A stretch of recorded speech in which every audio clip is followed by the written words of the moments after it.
ध्रुव जी के ही वंश में आगे चलकर धर्मात्मा अंग हुए। अंग के कौन हुए? बोले अंग का विवाह मृत्यु की पुत्री सुनीता के साथ हुआ था और उनके घर में एक बेटा हुआ जिसका नाम था वैन। हाँ, प्रश्न पूछूंगा वो आज, तो कल तो नहीं पूछे थे, आने वाले ध्यान दी होंगे। इनके बेटा हुआ वैन, पर वैन नास्तिक था। ध्रुव जी तो आस्तिक थे और धर्मात्मा अंग भी आस्तिक थे, भगवान की पूजा करते थे, पर इनके बेटा कौन सा हो गया? नास्तिक हो गया। वैन हुआ पर नास्तिक हुआ। अब इसने सारे संत महात्माओं को कह दिया कि पूजा पाठ मत करवाना, और भगवान के नाम का तो पूजा पाठ करवाना भी मत। अगर करवाना है तो ओम वैनाय स्वाहा, मेरे नाम की आहुति लगवाओ, भगवान के नाम का कोई हवन नहीं करवाओ। ठीक है भाई। संतों को मंजूर नहीं हुआ। संत ने एक दिन प्लान बनाया कि ऐसा राजा रहेगा तो हमारा कल्याण नहीं हो सकता, ना इसका होगा। बोले क्या करें?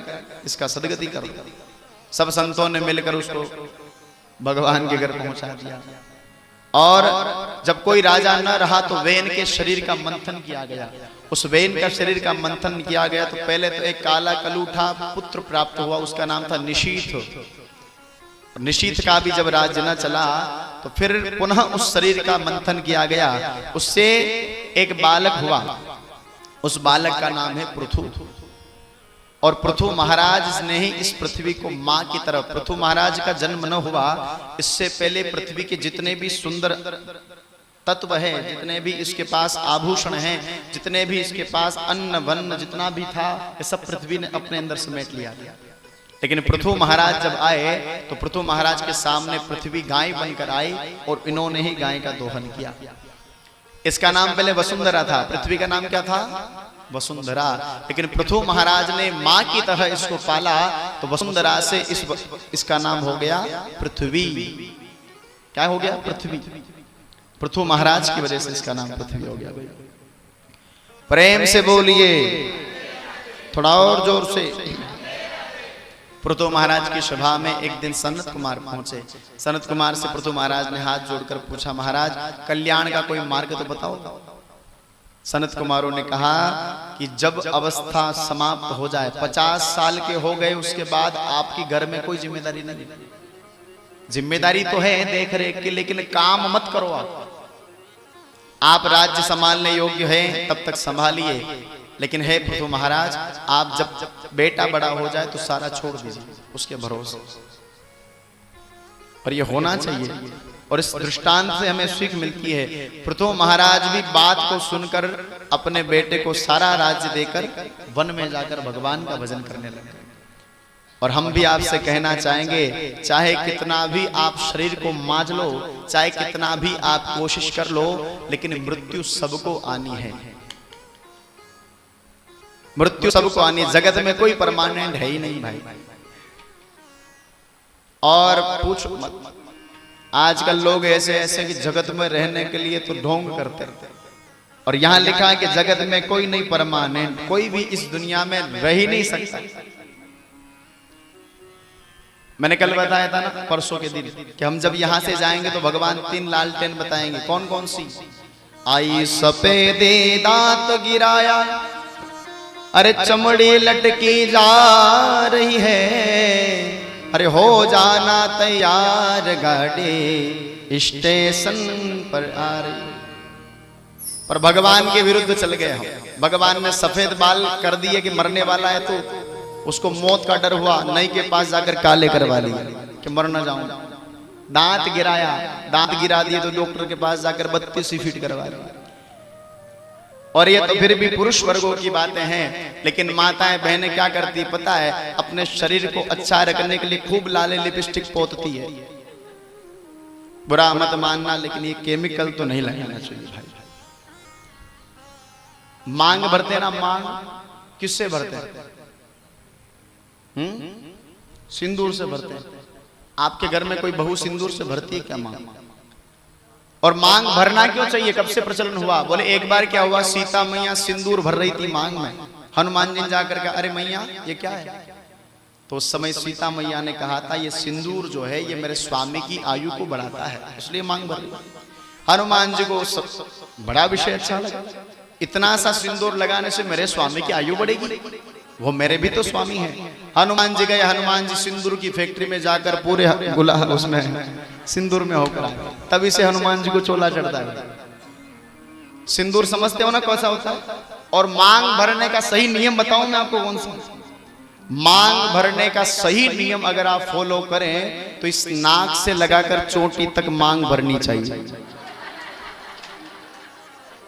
और विश्वास न हो, अगर मेरी बातों पर विश्वास न हो तो एक बार बिहार साइड घूम कर आइएगा। बिहार में ऐसे ही भरते हैं। हाँ देखिए ना आप घूम कर आइएगा। और नहीं हो तो दिसंबर में हम जाएंगे, गया कथा है गया जी, तो आप हमारे साथ चलिएगा, बताएंगे मांग कैसे भरते। आजकल का जमाना नहीं रहा भाई, ध्यान से सुन। एक जगह हम कथा कर रहे हैं, बात को ध्यान से सुनना, चलो फिर भी ठीक है। मांग किससे भरते पता है? वो केमिकल से। और 10 रुपए की डब्बी आवे जन्म उड़े टिंडगारी हो गई और उसको लेकर उसी से मांग भरते, केमिकल से मांग भरते। केमिकल से मांग भरोगे तो भाई पति की आयु बढ़ेगी नहीं, और उल्टे कलेश होंगे घर में, केमिकल का उपयोग। और आजकल जमाना इतना बदल गया कि मांग भरने का तरीका भी बदल गया। एक जगह हम कथा कर रहे, कथा करने में देखा हमारे सामने के भाभी जी बैठे हुए थे। अब हमारा जो ये कैमरा है ना, हमारी आंख है, ये सबको देखते हैं। कई बार हमने भाभी जी की तरफ देखा और देखा तो बड़ा विचित्र लगा मुझे, क्योंकि सब लोग तो मांग भरते हैं यहाँ बीच में, और उन भाभी जी ने मांग भर रखी थी यहाँ साइड में। कहाँ भर रखी थी? और मांग साइड में भर रखी थी। और जो मांग होती है वो सीधी रखते हैं ना, माताएं सीधी मांग पटकती है। लेकिन उन माता, वो जो भाभी जी थे, उनकी मांग ऐसे सांप की तरह टेढ़ी मेढ़ी थी। तो मेरे से क्या रहा नहीं जाता है। और मेरी बोलने की आदत शुरू से ऐसी है, मेरा बुद्ध थोड़ा ऐसा ही है, हर जगह बोल जाता हूँ। तो कथा हुई, कथा होने के बाद मैंने कहा कि आजकल ऐसी ऐसी मांग भी भरते हैं, ये है वो है। तो भाभी जी से मैंने कहा कि आपसे कुछ पूछना है मेरे को, आप आना। तो कथा होने के बाद भाभी जी जहाँ हमारा स्थान था वहां आए। मैंने कहा ये मांग आप इधर साइड में भर रहे हो, मैंने कभी नहीं देखा, ऐसा क्यों भर रहे हो आप? अच्छी बात थोड़ी है। उन्होंने मुझसे पूछा पंडित जी अच्छी बात है। मैंने बोला भाई गजब अच्छी बात है, तो फिर मेरी घरवाली को भी कहूंगा वो साइड में भरे। अच्छी बात कैसे बताओ? तो उन्होंने कहा देखो पंडित जी, मांग किसके नाम की भरते? वो भाभी जी पूछ रहे मेरे से कि मांग किसके नाम की भरते? तो मैंने कहा कि मांग तो पति के नाम की भरते। बोले कहाँ भरते हैं सर? कि बोले, मैंने बोला बीच में भरते, आप साइड में क्यों भरते?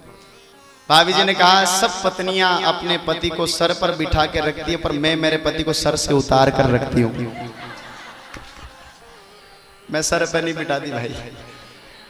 मैंने बोला चलो ये ठीक है, लेकिन ये मांग टेढ़ी हम तो सिंपल से भर देते, लेकिन उन्होंने क्या कर रखा था, उस मांग को पीछे से तो इसे चौड़ा चौड़ा और आगे से तीखा तीखा भर रखा था।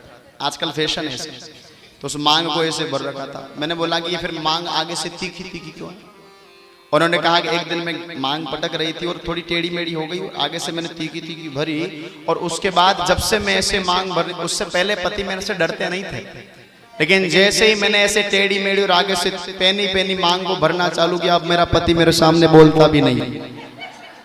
अब इसका मतलब ये नहीं आप भी कल से जाकर ऐसी मांग भरने लग जाओ। एक जगह ऐसा हुआ तो मैंने बोला कि आप मत भरने लग जाना, क्योंकि माताएं समझ जाती, क्या पता पति ज्यादा बोलते तो ऐसा भरे तो मांग वो भी कम करे। तो कहने का मतलब ये है, श्राद्धे, कहने का मतलब ये है कि चाहे आप कुछ भी कर लो, लेकिन जो शास्त्र में लिखा है उसी के अनुसार काम करो। मांग में लोग क्या भरते? बोले कुमकुम भी भरते हैं, सुहागन का कुमकुम भी प्रतीक है, वो भी भर सकते हैं। लेकिन सिंदूर, एक लाल कलर में सिंदूर भी आता है, अगर आप कभी ट्राई करेंगे तो लाल कलर में वो थोड़ा महंगा मिलता है, लेकिन वो आता जरूर है। और अंबाजी चले जाइएगा, अंबा माता गुजरात में, वहां तो मिल ही जाएगा आपको। आप अवश्य इस बात का ध्यान रखें, प्रेम से बोलिए। कहने का मतलब यह है कि चाहे लाली लगा लो, लिपस्टिक लगा लो, लेकिन जगत में कोई परमानेंट रहने वाला नहीं है। कोड दोगे तो इस गा पाऊंगा। अरे जगत में कोई नहीं परमानेंट। पुरुष वर्गों के लिए लिखा है क्या? अरे तेल चमेली चंदन साबुन ये तेल चमेली चंदन साबुन, अरे चाहे लगा लो सेंट, जगत में कोई नहीं परमानेंट। ये तो इनके लिए हो गया, अब आपके लिए। अरे चाहे लगा लो लाली लिपस्टिक, अरे चाहे लगा लो लाली लिपस्टिक, अरे चाहे लगा लो सेंट, जगत में कोई नहीं परमानेंट, जगत में कोई नहीं परमानेंट, जगत में कोई नहीं परमानेंट, जगत में कोई नहीं परमानेंट। हो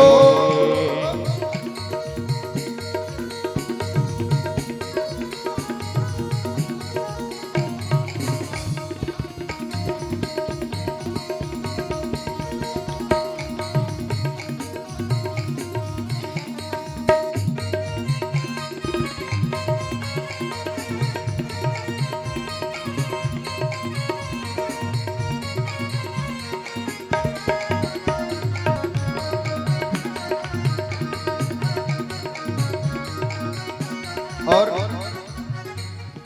आवागमन लगा दुनिया में, जगत है रेस्टोरेंट रे प्यारे, जगत है रेस्टोरेंट रे प्यारे, जगत है रेस्टोरेंट।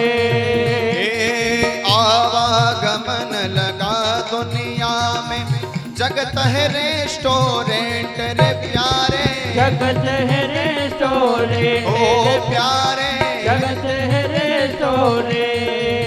ओ अंत समय में उड़ जाएंगे, अंत समय में उड़ जाएंगे, अंत समय में उड़ जाएंगे, अंत समय में उड़ जाएंगे।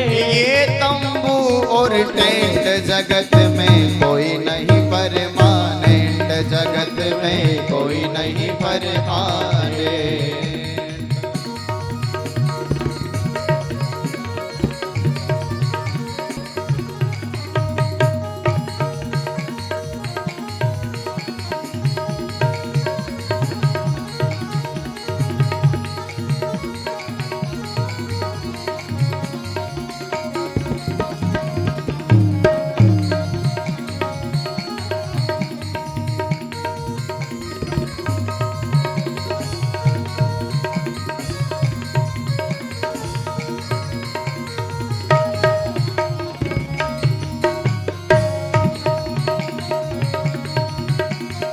और राष्ट्रपति होकर नर जनरल, या हो लेफ्टिनेंट रे प्यारे, या हो लेफ्टिनेंट, ओ प्यारे, या हो लेफ्टिनेंट।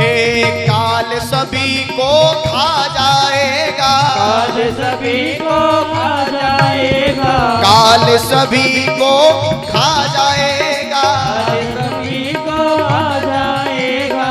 लेडीज हो या जेंट्स, जगत में कोई नहीं परमानेंट, जगत में कोई नहीं परमानेंट।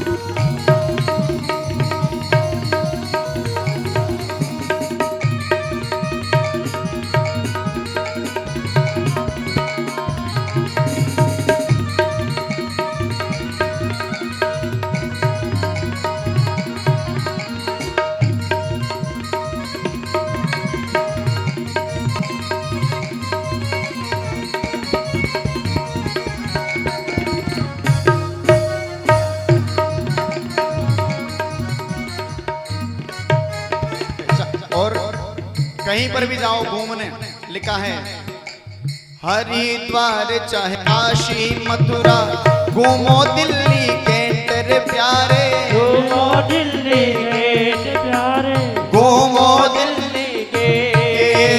हरिद्वार चाहे काशी मथुरा, घूमो दिल्ली के तेरे प्यारे, घूमो दिल्ली के ओ प्यारे, घूमो दिल्ली के।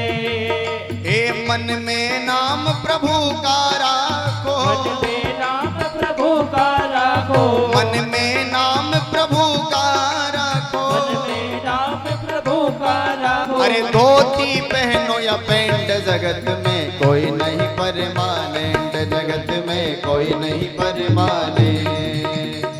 कहीं लगा लो लाली लिपस्टिक, लगा लो लाली लिपस्टिक, तेल चमेली चंदन साबुन, तेल चमेली चंदन साबुन, चाहे लगा लो सेंट, जगत में कोई नहीं परमानेंट, जगत में कोई नहीं परमानेंट, जगत में कोई नहीं परमानेंट, जगत में कोई नहीं परमानेंट, जगत में कोई नहीं परमानेंट, जगत में कोई नहीं परमानेंट।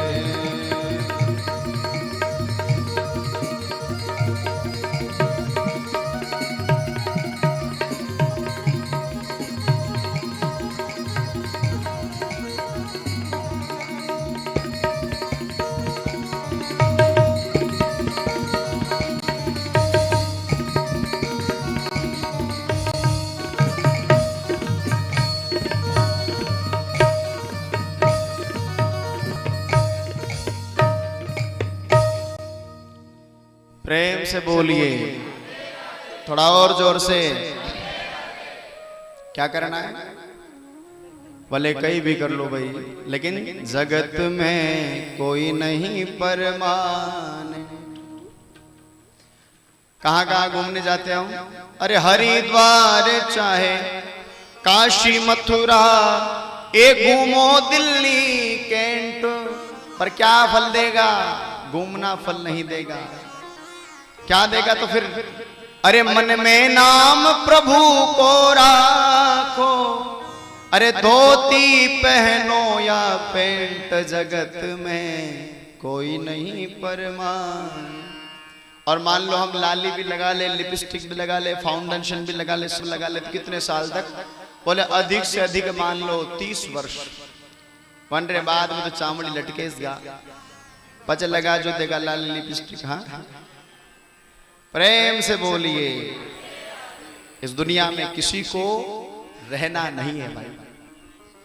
तन को चमकाने से अच्छा है मन को चमका लो। एक बात मुझे बताओ, आप सबके घर में कढ़ाई होगी, कढ़ाई है? और अब तो खैर गैस हो गया है, लेकिन चूल्हे पर भी कढ़ाई को रखते होंगे आप पहले, और अभी भी रखते होंगे। कढ़ाई को आप अंदर से साफ करते हो या कढ़ाई को बाहर से साफ करते हो? कढ़ाई को आप अंदर से साफ करते हो, क्यों? बाहर से भी तो साफ किया करो। बोले महाराज बाणती कारोबार छावे नजर नहीं लागी जाकर, भोजन रे ऊपर कहीं की नजर पड़ी जाए तो नजर लागे नहीं, फिर बाहरों कारोबार हो तो ठीक रहे भाई। आप कढ़ाई को बाहर से इसलिए साफ नहीं करते हो क्योंकि बाहर की चीज से आपको कोई लेना देना ही नहीं है। पर असल की बात तो यह है कि जो सही में उस कढ़ाई में सबसे साहस वाली चीज है या जो अंग है वो कढ़ाई का बाहर का भाग है। वो आग को झेलता है तब जाकर आपका भोजन बनता है। हम लोग क्या करते हैं? अंदर से सफाई कर देते पर बाहर से नहीं करते। हम अंदर से सफाई क्यों करते हैं? बोले इसलिए क्योंकि अंदर की ही चीज में हमारा भोजन बनेगा। ये शरीर भी कढ़ाई की तरह है, बाहर से इसको कितना ही पत्थर से माज लो, लेकिन अंदर से अगर गंदगी रह जाएगी तो सब्जी में स्वाद नहीं आएगा। बाहर से मत माजो। मत माजने का मतलब ये नहीं कि हापड़ना बंद कर दो। मत माजने का मतलब ये है कि माजो, लेकिन इससे पहले अंदर से माजो, मन को माजो। और मन को माजने के लिए ज्यादा कुछ नहीं करना पड़ेगा भाई। उसके लिए तो केवल और केवल भगवान की जब भी कथा हो, कथा सुनो। और आपके गांव में ना हो कोई दिक्कत नहीं। आजकल तो इतना एक्स्ट्रा जमाना है, इतना डिजिटल जमाना है कि आपके घर में टीवी में 24 घंटे कथा चल सकती है। थोड़ी देर में ये महाराज, थोड़ी देर में वो महाराज। और यूट्यूब वाली हो तो उसमें कुलदीप महाराज भी आ जाएगा अगर देखना चाहो तो। प्रेम से बोलिए। कुल मिलाकर पृथु महाराज से सनत कुमारों ने कहा कि इस दुनिया में कोई भी हमेशा के लिए रहने वाला नहीं है भाई।